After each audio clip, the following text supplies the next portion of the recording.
দেশ এখন নির্বাচনী ট্রেনে। তফসিল অনুযায়ী আগামী 12 ফেব্রুয়ারি হবে ত্রয়োদশ জাতীয় সংসদ নির্বাচনের ভোট গ্রহণ। আর আগামী বুধবার প্রতীক বরাদ্দের পর আনুষ্ঠানিকভাবে নির্বাচনী প্রচারে নামতে যাচ্ছে রাজনৈতিক দলগুলো। দীর্ঘ রাজনৈতিক টানাপোড়েনের পর দেশ যখন একটি অবাধ ও সুষ্ঠু নির্বাচনের দ্বারপ্রান্তে, তখন নতুন করে পরিস্থিতি অস্থিতিশীল করার অপতৎপরতা চলছে বলে অভিযোগ উঠেছে।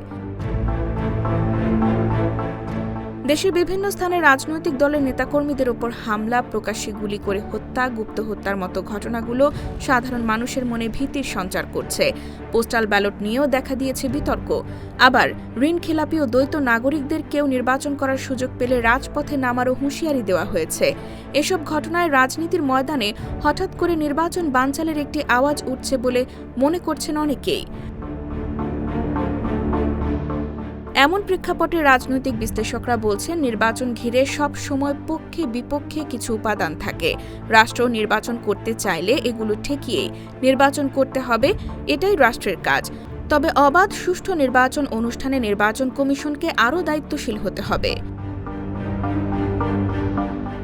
অন্যদিকে রাজনৈতিক দলগুলোর কারো কারো অভিমত, গণ অভ্যুত্থানে পতন হওয়া আওয়ামী লীগ সরকারের পাশাপাশি বর্তমান অন্তর্বর্তী সরকারকে যারা আরও কিছুদিন ক্ষমতায় দেখতে কিংবা রাখতে চায়, তারা নির্বাচন বানচালের ষড়যন্ত্র করতে পারে। আর বিএনপি বলছে, আগামী নির্বাচনের ভোটের ফলে যাদের কোনো ভবিষ্যৎ নেই, তারাই নির্বাচনের বিরোধিতা করছে।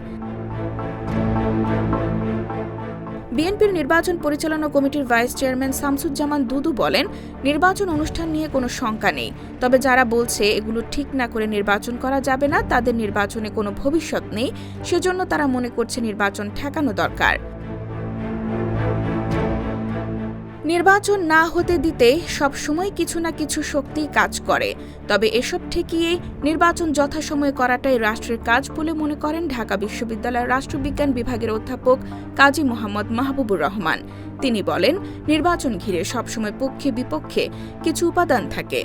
তবে নির্বাচনটাকে যাতে কেউ বাধাগ্রস্ত করতে না পারে, সরকারকে সে চেষ্টা করতে হবে।